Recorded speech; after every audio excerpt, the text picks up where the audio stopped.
नमस्ते, स्वागत आहे तुमचं माझ्या यूट्यूब चॅनलवरती. आज मी झटपट होणारा भडंग चिवडा बनवणार आहे. आणि आधी मी तेल गरम करून शेंगदाण्याला हलका ब्राऊन कलर आला की काढून घ्यायचे शेंगदाणे. भडंगसाठी इथे मी साहित्य काय काय घेतले आहे ते बघूया. जिरे, लसूण, कढीपत्ता.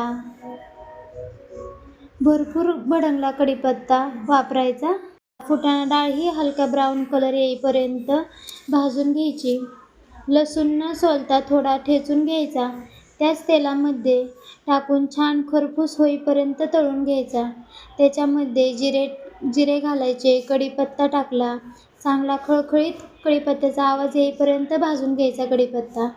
चांगला भाजला की चिवडाही कुरकुरीत होतो. चांगला नाही भाजल्यात आला की चिवडा नरम पडतो कढीपत्त्यामुळे. त्याच्यामध्ये लाल तिखट, हळद टाकली.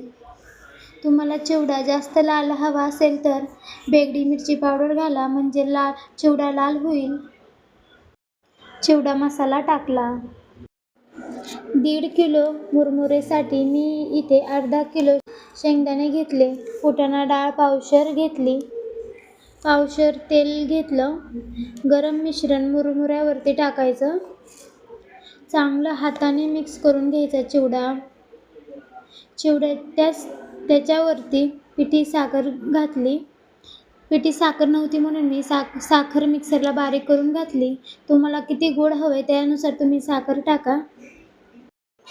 मस्त चिवडा कुरकुरीत झालाय आणि त्याची चवही खूप छान लागते.